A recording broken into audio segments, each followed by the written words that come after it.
Hello, আসসালামু আলাইকুম। সবাই দেখো, আমি আজকে আবারও চলে আসলাম শরবত বানানো নিয়ে। তো এটা আমি বাজার থেকে কিনে নিয়ে আসলাম। এটা মাত্র 100 টাকা দিয়ে কিনে নিয়ে আসছি। এখন ভিতরে কি আছে জানি না। এখন এটা আমি কাটবো।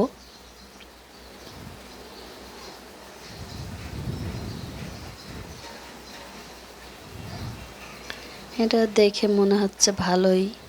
এটা মানে একদিন রেখে দিলে আরও বেশি পেকে যাবে। অনেক সুন্দর দেখেন কালারটা, বাঙ্গিটা খুবই ভালো।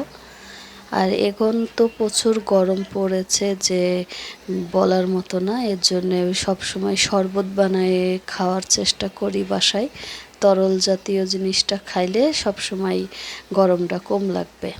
তো ভাবলাম এটা বাজার থেকে কিনে নিয়ে আসলাম এবং এটা আমি শরবত বানায়ে আমি দেখাবো। তো শরবতটা বানাবো একটু পরেই। এটা আগে কেটে প্রসেস করে নিই সুন্দর করে ধুয়ে তারপরে ব্লেন্ডারে আমি প্রসেস করে তারপরে শরবতটা বানিয়ে ফেলাবো। তো সাথেই থাকুন, কিভাবে কাটতেছি দেখেন।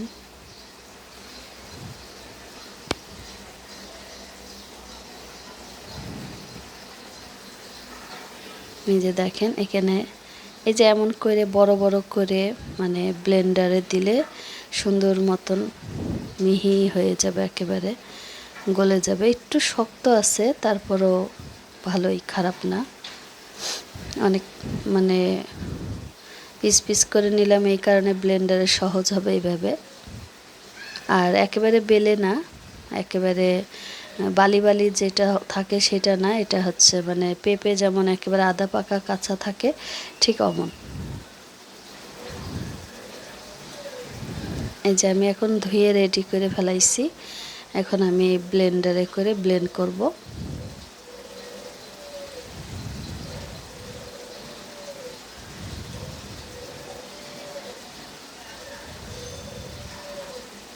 তো এক এক করে দিয়ে দেব আমি।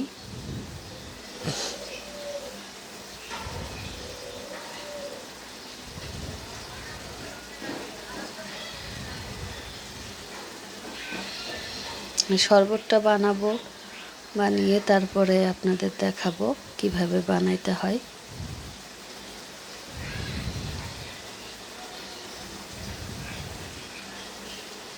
অনেকগুলো নিয়েছি যে 4-5 জনের মানে হয়ে যাবে।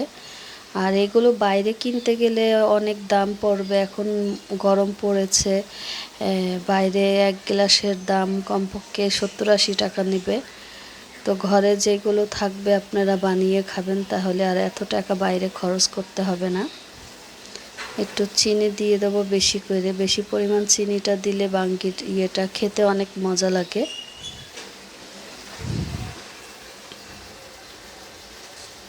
মিষ্টি মিষ্টি লাগলে আরও বেশি ভালো লাগে।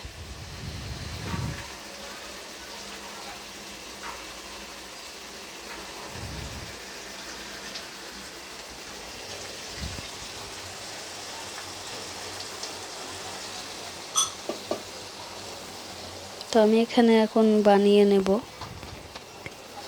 একটু রোয়াবজাও দিচ্ছি, কারণ রোয়াবজাটা দিলে একটু মানে সেন্ট করবে, একটু ভালো লাগবে, ফ্লেভারটা একটু ভালো লাগবে এবং একটু মজা হবে।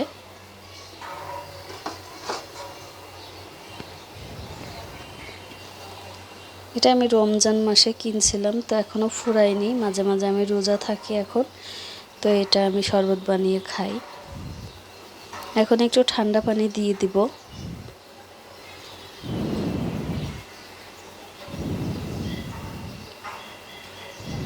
আমার ছেলে এসে মানে বন্ধ করে দিতেছে, কারণ ওর খুব ভয় লাগে এইসবে। আমি যতবার দিতেছি ততবারই মানে ও মনে করতেছে যে আমার মায়ের শর্ট করবে, এর জন্য বারে বারে এসে বন্ধ করে দিতেছে। তো আমার এটা রেডি হয়ে গেছে।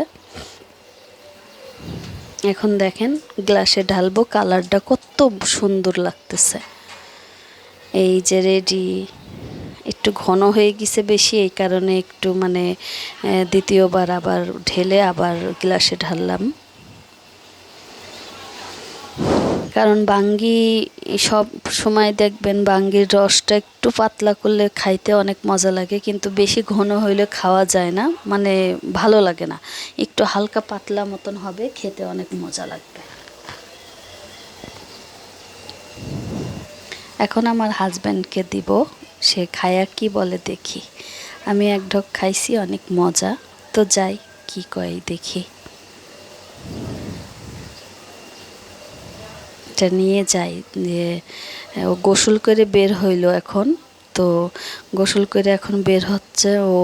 ওরে এক গ্লাস দিয়ে দেখি খাইয়া কি মিষ্টি হয়েছে না, কিন্তু ভালোই লাগছে। এখনও গোসল করে মানে বাথরুম থেকে বের হইলো, বারান্দায় এসে কাপড় নাড়তেছিল, তো ভাবলাম ওরে এটা দিয়ে খাক।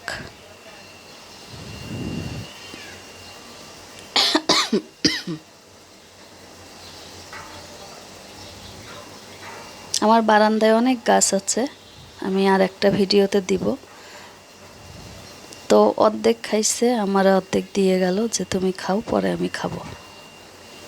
তো সবাই ভালো থাকবেন, আমার সাথে থাকবেন।